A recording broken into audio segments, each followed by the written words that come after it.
Welcome back to the Sound for More channel.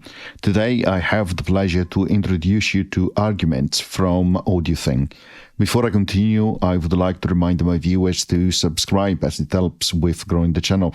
Additionally, if you would like to support what I do, please do check on how to do that in the video description. Thank you again. So, AudioThing, again, another effect processor, but much more as always. As you can see, we are inside AUv3 compliant. I have an audio channel here, and I have added argument here as an insert effect. So AUv3 compliant, but also it comes in a lot of other editions, and of course available on desktop as well. So it's a vintage style test equipment in terms of the simulator, which is used for tone generator and also for dual audio processing. So it's sometimes referred as the meta processor because the output is a little bit unpredictable. And I would say that probably is what you would use again to experiment again. So comes with a lot of presets, and you click up here where it says init, and then you have factory and user presets in terms of banks, categories, and a lot of different presets. You can see it says here combiner, generator, and processor as well. Okay, so in terms of other functionality, the UI is pretty straightforward. If you click on top left here, you have access to usual links to audiothing.net and the Discord, following AudioThing on Twitter, Instagram, Facebook, and YouTube. Okay. Additionally, here you have the traditional control to lock parameter, and then the hamburger menu where you have your global settings, lock and unlock parameters, copy and paste, zoom as well, and scroll. Graphing controls where you can change your brightness, contrast, reset, manual, and the about. And of course, you can bypass it here. But now, before we go into explaining the different controls, which are kind of straightforward, let's listen a little bit. So let's start simple. Let's add a piano sound from Piano Tech. And we connect to it the internal keyboard like so, and then we bring it up and then resize the screen of argument. So let's press some notes.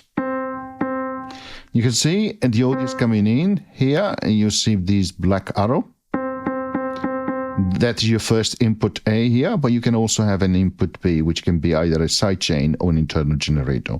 You can mix the two here in terms of both signal, and then you can adjust the output here. You can have soft clip here, and then oversampling up to 16. Of course, as you do that, remember that your CPU usage will jump up. You can see up here, went from 2% to 20%. But let's test some of the presets. So click up here and let's start with combiners and the first one. Okay. Now you can see it says sidechain here.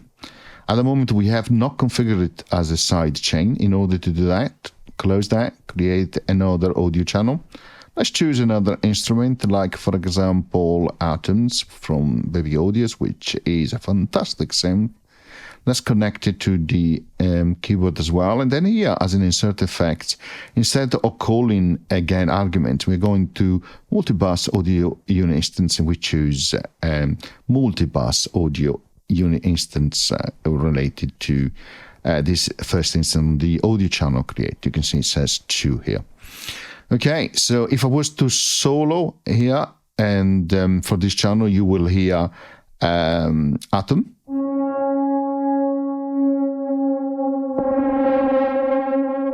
And of course, now you hear it being processed here as well through these channels. So click here to open it. Now let's go back to this unit, preset, which I also saved. I recommend you do that when you first time you launch it. You save that init configuration under the user bank. Okay. So if I was to say here down the input B from sidechain, I have input A only. Okay, you hear a little bit of that piano, and of course I need to mute ear Atom so you don't hear it. Okay, try again. Okay, perfect. We hear only that piano. Double click here to reset input B.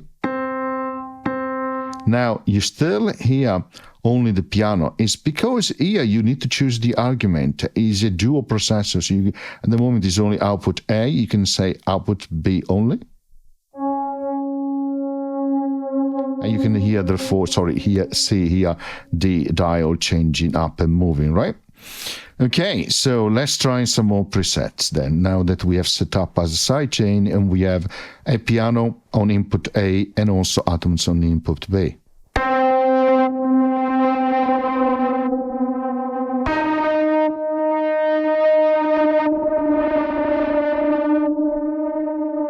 Be careful, of course, that it doesn't clip. You have a soft clip here, but sometimes that is not enough. You might want to adjust the output here, okay? Interesting effect.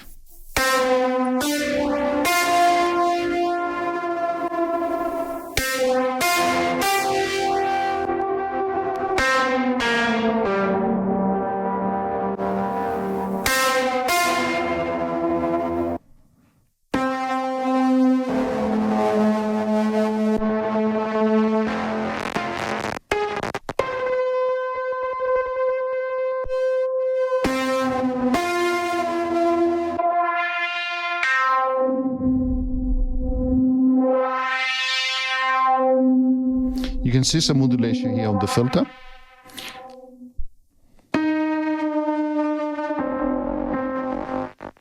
Now let's go and try some generator. Now the generator produce sounds by themselves. You don't need to really have a lot of input. Here you can hear a human pulse. And you can see the animation here as well in the output. Let's move ahead.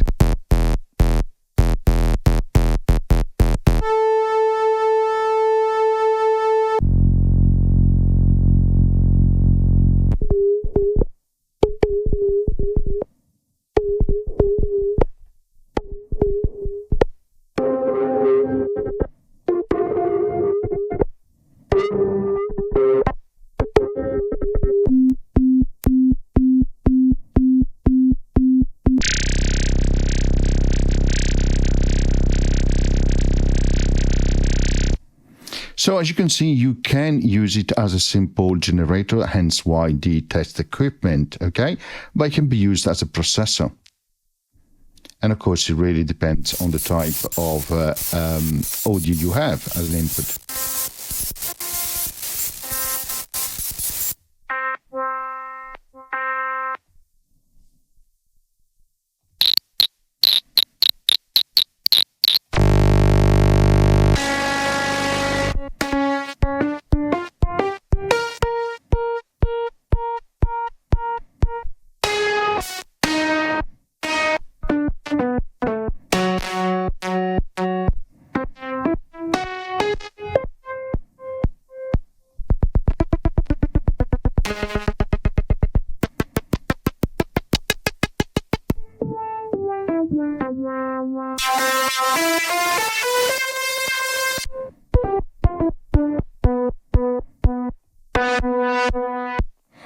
And so on.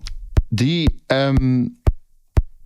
great thing is that you have so many different presets here, which is amazing, right? So you have a lot of possibility to explore. But now let's go back to the any preset just to give you an overview how the interface works. So I already explained this section here. Now here you can change from sidechain, which in this case is the input coming from Atom, okay? You can also change it to generator. Okay, and in that case, of course, you use the generator here. You can switch from an oscillator to an LFO. You can change the waveform here to sine, triangle, square, sample and hold. You can trim a little bit the output, which is good. You can change the frequency here. Okay, and then you can add some fuzziness or variation to the modulation, and then you can direct both the oscillator and the LFO to the cutoff, which is the filter here, and the resonance, which is here, right? And you can change the filter here to low pass, high pass, band pass, and notch, and then you can adjust individually or manually the cutoff and resonance. Then what you do in this section here is you can decide how to take the argument. So in this case is giving me only input A, the piano, but I can go to input B where I have the generator.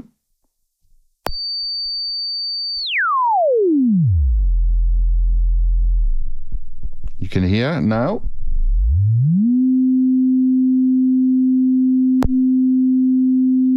Can I have the sum or two?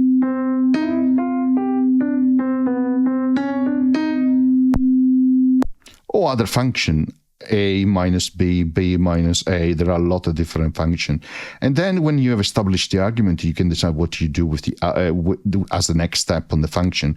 You can leave it with no variation or to the power of 2, square of the module, etc., etc. Okay?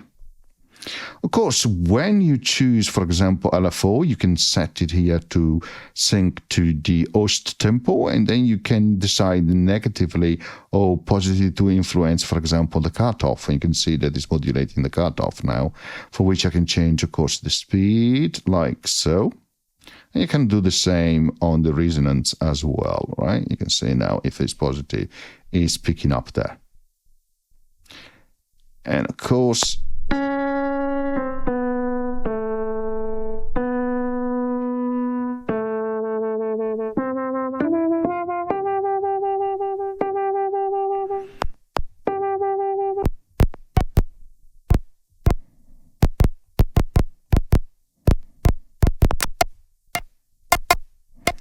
remember, I can pick.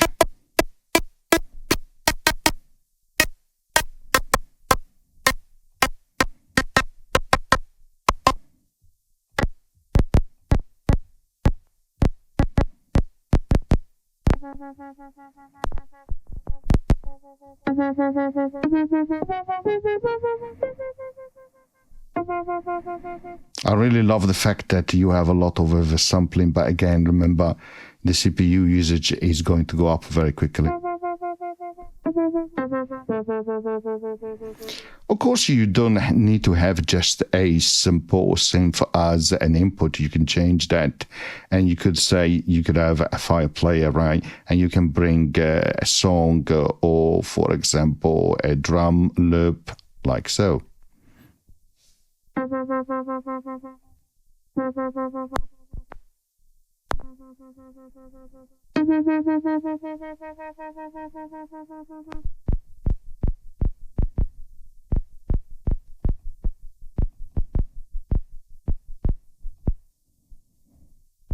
Okay, let's ensure that this works.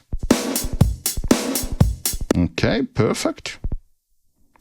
Now let's adjust the mix is okay, sidechain.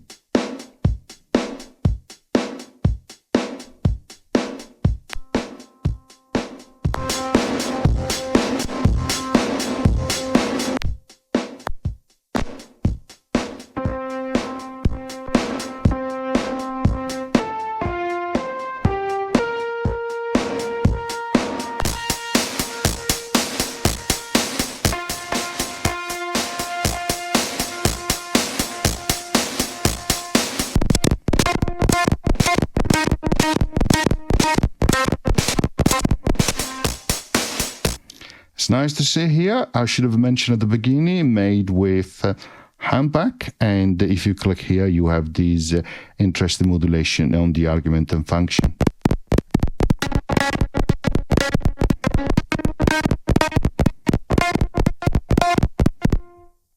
Of course, you can randomize here, which gives you an interesting effect.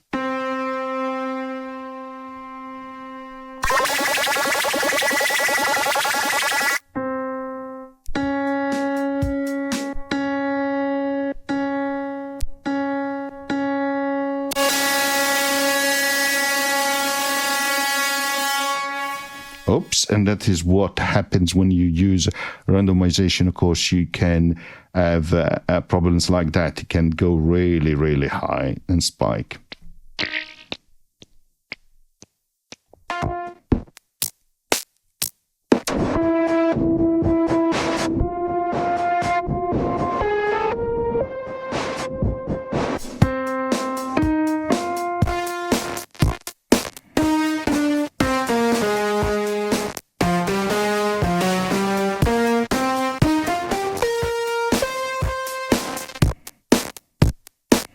So really, it's up to you how you're going to use, but I think this is quite good for experimentation.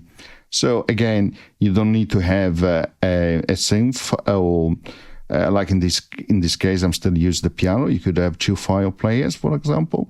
I think you could mix 2 different tracks together, which might make it interesting as well. So.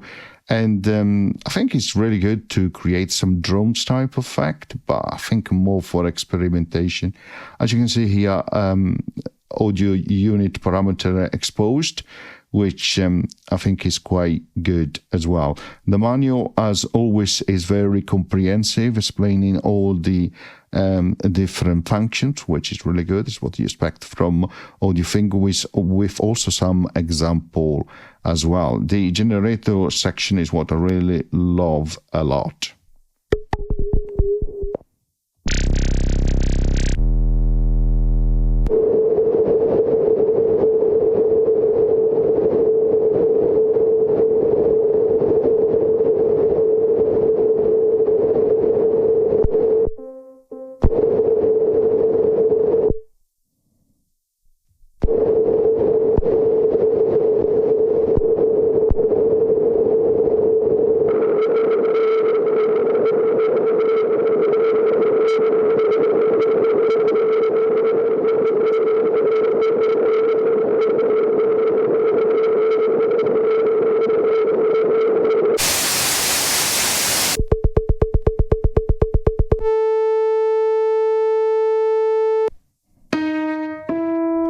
But the combiner is quite good as well.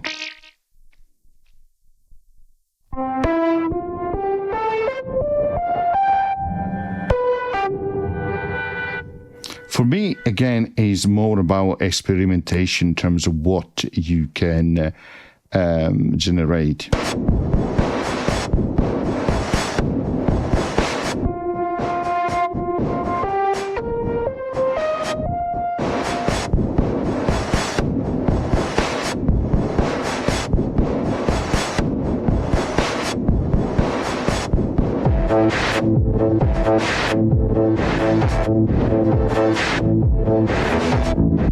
So in this case, I have, as you can hear, drum loop and also a track created with AUv3 Pro. So interesting combination.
almost a bubbling effect there.